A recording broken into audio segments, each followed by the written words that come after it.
నమస్తే friends, welcome to Ramadevi kitchen. ఈరోజు మన కిచెన్లో శంకర్పార చేసి చూపించబోతున్నాను. ఇవి బిస్కెట్ల లాగా క్రంచీగా చాలా బాగుంటాయి. పిల్లలకి బాగా నచ్చుతాయి.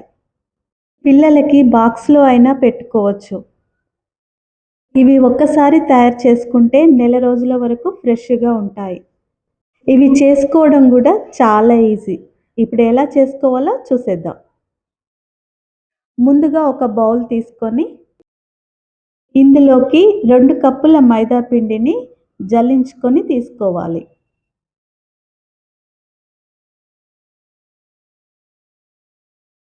జల్లించుకున్న తర్వాత పిండిని పక్కన పెట్టుకోవాలి. ఇప్పుడు ఒక మిక్సీ జార్ తీసుకొని అందులో ముప్పావు కప్పు చక్కెరని వేసుకోవాలి. మంచి రుచి కోసం 2, 3 యాలకులను కూడా వేసుకొని మెత్తని పౌడర్ లాగా చేసుకోవాలి. 2 కప్పుల మైదా పిండికి ముప్పావు కప్పు చక్కెర కరెక్ట్‌గా సరిపోతుంది. మెత్తని పౌడర్ లాగా రావాలి. ఇప్పుడు ఇది తీసుకొని పిండిలో వేసుకోవాలి మొత్తం. ఇందులోనే ఒక చిటికెడంతా ఉప్పును వేసుకోండి. ఇవన్నీ కలిసిపోయేలాగా మొత్తం కలుపుకోండి. ఇందులో 3, 4 టేబుల్ స్పూన్ల నెయ్యిని కరిగించుకొని వేసుకోవాలి. మీకు నెయ్యి నచ్చకపోతే ఆయిల్ అయినా సరే వేసుకోవచ్చు. ఈ నెయ్యి అంతా పిండికి బాగా పట్టేలాగా బాగా కలుపుకోవాలి. మనం ఈ పిండిని ఎంత బాగా కలుపుకుంటే మనం చేసుకునే శంకర్పార అంత క్రంచీగా వస్తాయి.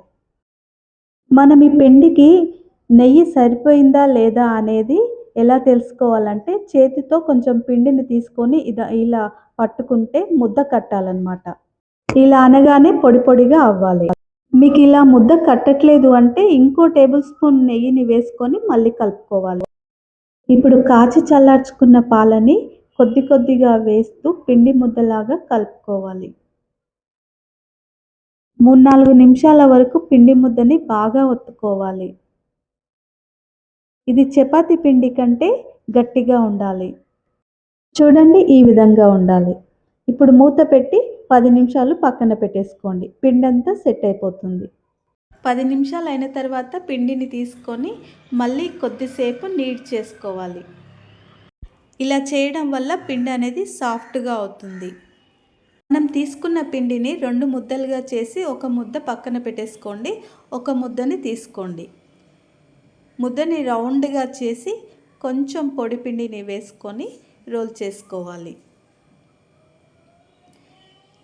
దీన్ని మరీ మందంగా కాకుండా మరీ పల్చగా కాకుండా కొంచెం మందంగా రోల్ చేసుకోండి. నేను వీడియో క్లిప్లో చూపిస్తున్నట్టుగా మందం ఉంటే సరిపోతుంది. చూడండి, ఈ విధంగా ఉంటే సరిపోతుంది. ఇది డీప్ ఫ్రై చేసేటప్పుడు మనం తీసుకున్న దానికంటే డబుల్ అవుతాయి కాబట్టి ఈ మందం ఉంటే సరిపోతుంది. ఇప్పుడు వీటిని చిన్న చిన్న పీసెస్ లాగా కట్ చేసుకోవాలి. చూడండి, ఈ విధంగా కట్ చేసుకోవాలి.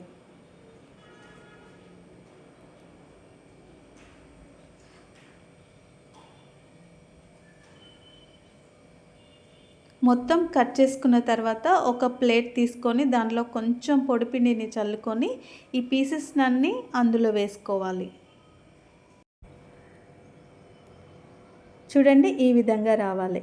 ఈ మందంగా ఉంటే ఇవి డీప్ ఫ్రై చేసినప్పుడు డబల్ అవుతాయి కాబట్టి ఈ మందం ఉంటే సరిపోతాయి. ఇవన్నీ ఇందులో వేసుకొని ఈ ప్లేట్ పక్కన పెట్టుకోండి. వేరొక పిండి ముద్దను తీసుకొని దాన్ని కూడా రోల్ చేసుకోవాలి. అంతే మందంగా చేసుకోవాలి. దీన్ని కూడా కట్ చేసుకోవాలి. మీకు కట్ చేసుకునేటప్పుడు అతుక్కున్నట్టుగా అనిపిస్తే మీరు పొడవుగా ఇలా కట్ చేసుకొని తర్వాత ఒక్కొక్కటిగా తీసుకుంటూ చిన్న చిన్న ముక్కలుగా కట్ చేసుకోండి. ఈ విధంగా కట్ చేసుకోండి. మీకు ఈజీగా ఉంటుంది. మీకు ఎట్లా వీలైతే అట్లా కట్ చేసుకోండి. ఈ మందం ఉంటే సరిపోతాయి. ఇవన్నీ పక్కన పెట్టుకొని పొయ్యి మీద ఒక ప్యాన్ని పెట్టుకొని డీప్ ఫ్రైకి సరిపడా ఆయిల్ని వేసుకోవాలి. నూనె వేడయిందా లేదా చూసుకోవాలి. ఫుల్ వేడి అవ్వద్దు, మామూలుగానే వేడవ్వాలి. కట్ చేసుకున్న పీసెస్ని ఒక్కొక్కటిగా ఆయిల్లోకి వేసుకోవాలి. అన్నీ ఒకేసారి వేయకూడదు, ఒక్కొక్కటిగా వేయాలి. కింద నుంచే వేయాలి, పైనుంచి వేస్తే చేతుల మీద నూనె పడుతుంది.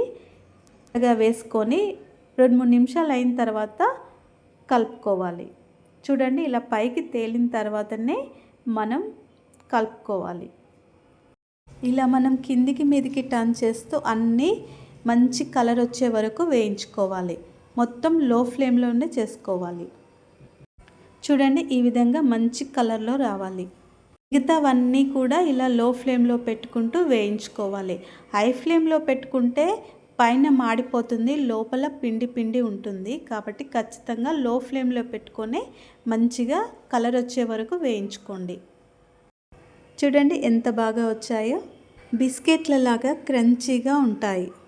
టీ టైంలో స్నాక్స్ లాగా తినొచ్చు, బాక్స్లోకైనా తీసుకెళ్ళొచ్చు. వీటిని మీరు కూడా తప్పకుండా ట్రై చేయండి. మీకు ఎలా వచ్చిందో కామెంట్స్ పెట్టండి. నచ్చితే లైక్ చేయండి, షేర్ చేయండి. సబ్స్క్రైబ్ చేసుకుంటే నేను పెట్టే ప్రతి వీడియో మీకు వస్తుంది.